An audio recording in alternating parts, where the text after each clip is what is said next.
Pemirsa, adu argumen hingga suasana panas mewarnai debat ketiga calon presiden yang berlangsung pada Minggu 7 Januari kemarin. Salah satu tema debat yakni terkait dengan pertahanan negara yang menjadi sorotan.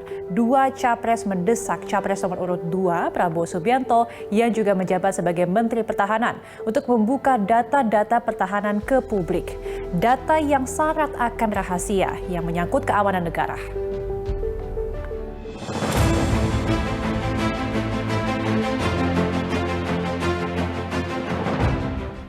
Debat ketiga calon presiden yang berlangsung Minggu 7 Januari lalu diwarnai perdebatan panas. Pasalnya, calon presiden nomor urut 1 Anies Baswedan terus melancarkan kritik terhadap kebijakan Kementerian Pertahanan di bawah kepemimpinan calon presiden nomor urut 2 Prabowo Subianto. Anies bahkan mendesak Prabowo untuk membuka data pertahanan di forum debat itu. Menanggapi kritikan dan desakan Anies, calon presiden nomor urut 2 Prabowo Subianto lantas menyebut jika setiap kebijakan Kementerian Pertahanan yang dipimpinnya telah dibahas melalui forum di DPR. Dalam forum itu turut dihadiri oleh anggota DPR dari partai yang mengusung Anies sebagai capres nomor urut 1. Kalau Bapak ketahui datanya salah, tunjukkan di tempat ini sehingga publik bisa mengetahui, bukan dalam pertemuan-pertemuan lain yang tidak jelas dari mana kita bisa menilai akurasinya. Pak Anies. Saya tidak bicara tertutup, saya bicara di Dewan Perwakilan Rakyat Komisi 1, di mana semua partai yang mengusung Bapak hadir dan menyetujui yang saya ajukan. Jadi, dan juga sekarang waktunya nggak ada, jadi saya mengundang kita bicara terbuka. Terbuka, silakan. Tapi saya ingatkan, Bapak cinta atau tidak dengan negara ini? Masa kita mau buka semua kekurangan kita, semua masalah kita buka di depan umum? Apakah itu pantas? Di negara yang baik, di negara maju, masalah rahasia ada, Profesor. Jadi bohong, saya tidak minta tertutup. Saya terbuka, Komisi DPR terbuka. Sementara itu, calon presiden nomor urut 3 mendesak Prabowo membuka data terkait indeks pertahanan Indonesia yang disebut mengalami penurunan di sejumlah sisi. Namun, Prabowo menyebut data-data yang disampaikan oleh Ganjar keliru dan bersedia untuk membukanya, namun tidak di hadapan publik. Proporsi anggaran pertahanan kita sumbernya IISS Military Balance Plus turun. Pak Prabowo, saya mau bertanya kepada Bapak, termasuk kemudian capaian MEF kita hanya 65,49% dari target 79%. Mengapa terjadi penurunan? Ya, jadi begini, yang Bapak ungkapkan itu, saya bisa bantah, waktunya tidak cukup. Saya siap berjumpa dengan Bapak, mari kita bahas satu persatu akan saya buktikan. Saya butuh hari ini, Pak. Nggak bisa, saya tidak dikasih waktu. Jadi Anda tidak fair. Anda minta saya kasih penjelasan yang begitu rumit, tapi waktu saya terbatas. Meski didesak oleh dua lawannya, namun Prabowo tetap menjaga kerahasiaan data pertahanan agar tidak mengancam dan membahayakan kedaulatan negara. Prabowo juga berkeyakinan jika pertahanan yang kuat adalah landasan utama dalam menjaga kepentingan nasional. Desakan untuk membuka data pertahanan saat debat ketiga capres menuai beragam reaksi. Pasalnya, data pertahanan syarat akan rahasia negara yang wajib dijaga. Presiden Joko Widodo bahkan menegaskan jika data pertahanan yang berkaitan dengan keamanan negara tak bisa dibuka semua ke publik layaknya toko kelontong. Dalam data itu terdapat strategi negara yang bersifat rahasia.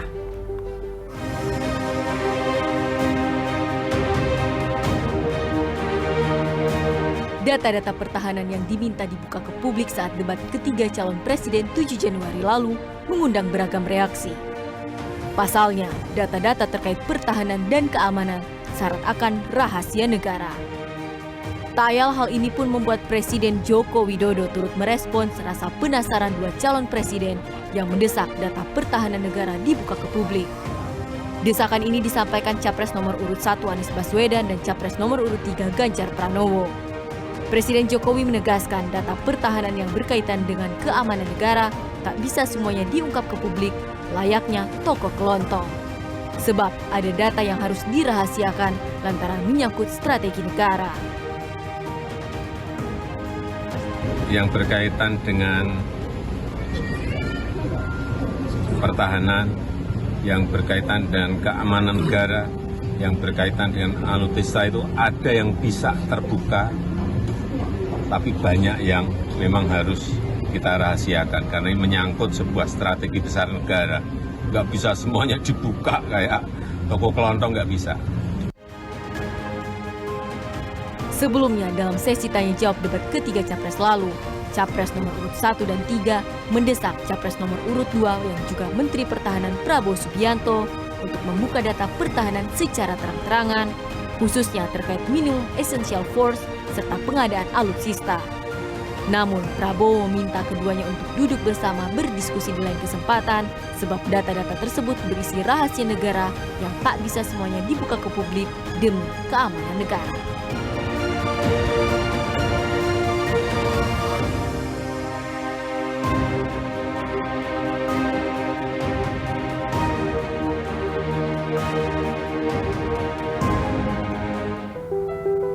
Dasar hukum terkait dengan data pertahanan yang tak bisa sembarangan dibuka ke publik layaknya toko kelontong ini ternyata tertuang dalam Undang-Undang Nomor 14 Tahun 2008 tentang keterbukaan informasi publik. Sejumlah pasal dalam undang-undang tersebut secara jelas mengatur dan menjelaskan apa-apa saja yang bisa dan tidak bisa diakses oleh publik karena menyangkut data pertahanan dan juga keamanan negara. Bahkan terdapat sanksi bagi orang yang dengan sengaja menyebarluaskan informasi terkait dengan data pertahanan itu. Kita lihat berikut aturannya, pemirsa. Dalam pasal 17 huruf C tertera di mana setiap badan publik wajib membuka akses bagi setiap pemohon informasi publik. Namun ada pengecualian untuk beberapa hal, yakni informasi publik yang apabila dibuka dan diberikan kepada pemohon informasi publik dapat membahayakan pertahanan dan keamanan negara. Di antaranya terkait dengan informasi tentang strategi, intelijen, operasi, taktik dan teknik yang berkaitan dengan penyelenggaraan sistem pertahanan dan keamanan negara. Informasi itu meliputi tahap perencanaan, pelaksanaan, dan pengakhiran atau evaluasi dalam kaitan dengan ancaman dari dalam dan luar negeri. Kedua, terkait dengan dokumen yang memuat tentang strategi, intelijen, operasi, teknik, dan taktik yang berkaitan dengan penyelenggaraan sistem pertahanan dan keamanan negara yang meliputi tahap perencanaan, pelaksanaan, dan pengakhiran atau evaluasi. Selanjutnya yang tidak bisa disebarluaskan dan dibuka ke publik yakni terkait dengan jumlah, komposisi, disposisi atau dislokasi kekuatan dan kemampuan dalam penyelenggaraan sistem pertahanan dan keamanan negara serta rencana pengembangannya. Kemudian di poin berikutnya yakni yang berhubungan dengan gambar dan data tentang situasi dan keadaan pangkalan dan atau instalasi militer. Kemudian juga terkait dengan data perkiraan kemampuan militer dan pertahanan negara lain, terbatas pada segala tindakan dan atau indikasi negara tersebut yang dapat membahayakan kedaulatan negara kesatuan Republik Indonesia, dan atau data terkait dengan kerjasama militer dengan negara lain yang disepakati dalam perjanjian tersebut sebagai rahasia atau sangat rahasia. Lalu ada poin terkait dengan sistem persandian negara dan sistem intelijen negara. Kemudian di pasal 18 ayat 3 diatur dalam hal kepentingan pemeriksaan perkara pidana di pengadilan, Kapolri, Jaksa Agung, Ketua MA dan Ketua KPK dan atau pemimpin lembaga negara penegak hukum lainnya yang diberi kewenangan oleh undang-undang dapat membuka informasi yang dikecualikan.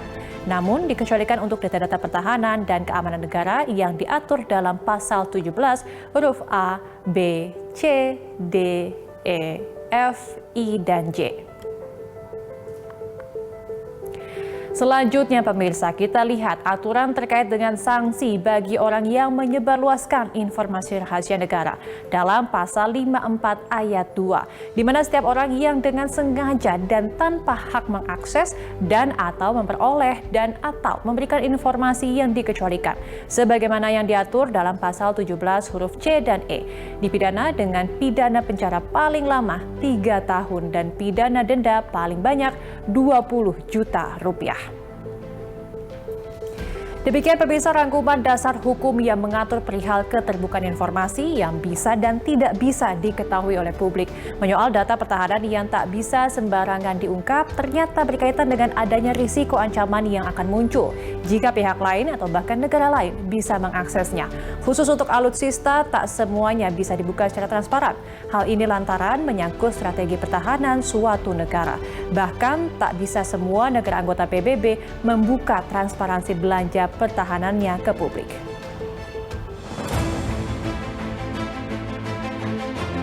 Sesuai aturan pada Undang-Undang Keterbukaan Informasi Publik, tidak semua hal yang berkaitan dengan negara bisa dipublikasikan secara transparan. Data-data pertahanan ternyata berkaitan dengan ancaman yang bisa muncul jika pihak lain mengetahui strategi pertahanan suatu negara. Keamanan hingga kedaulatan negara menjadi pertaruhannya. Hal ini diungkap oleh mantan Menham Pangap Jenderal TNI Purnawirawan Wiranto. Ia menyebut akan ada ancaman jika data pertahanan negara dibuka secara terang-terangan. Terlebih, panggung debat Capres merupakan agenda publik yang bisa diakses oleh seluruh negara dengan kepentingannya masing-masing. Oleh karena itu, kalau kemudian menghadapi hal semacam itu, ya, kita buka-bukaan data, kita membincangkan strategi kita menghadapi itu tidak dibenarkan oleh undang-undang. Ya, kita menjadi lemah, menjadi telanjang, ya. Nggak mungkin itu, ya. Pasti mereka akan memperhatikan betul jalannya debat calon presiden ini. Dan pada saat kita dipaksakan membuka rahasia data-data pertahanan kita, ya kita namanya bodoh, ya. Membicarakan sesuatu strategi, kebijakan yang menyangkut kekuatan kita, yang menyangkut cara kita menghadapi ancaman, tapi kita buka.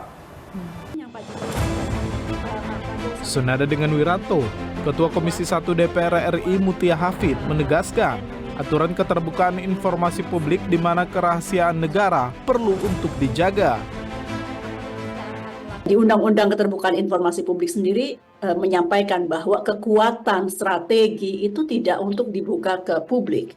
Dibuka ke DPR karena DPR juga mewakili rakyat, tapi bukan berarti kemudian dibahas di forum yang amat terbuka, yang diikuti oleh para duta besar gitu ya.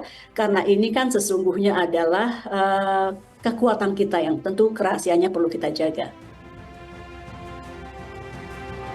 Sementara itu, pengamat militer ISES Hairul Fahmi mengungkap adanya komitmen internasional yang perlu ditaati oleh negara anggota PBB terkait transparansi belanja pertahanan. Namun kenyataannya banyak negara yang tak menaati komitmen itu. Ya, hal yang lumrah, ya. Hampir semua negara, kalau kita lihat dari data SIPRI, ya, memang ada komitmen internasional, ya, di PBB terkait dengan transparansi belanja pertahanan, ya, transparansi belanja pertahanan. Tapi yang saya tahu, saya tidak ingat datanya, tapi 2/3 dari anggota PBB faktanya tidak tunduk pada Data yang diberikan tidak benar, ya, komitmen itu, ya. Publik memang berhak untuk mengakses segala informasi yang berkaitan dengan kebijakan pemerintah. Namun sesuai dengan aturan undang-undang demi keamanan dan kedaulatan negara, informasi serta data pertahanan tak bisa diumbar secara gamblang. Tim Liputan, B-Universe. Ya, data-data terkait dengan pertahanan dan keamanan negara memiliki batasan dalam hal keterbukaan ke publik sebab erat kaitannya dengan rahasia dan strategi negara yang wajib dijaga demi mempertahankan keamanan dan kedaulatan negara. Tetaplah bersama kami.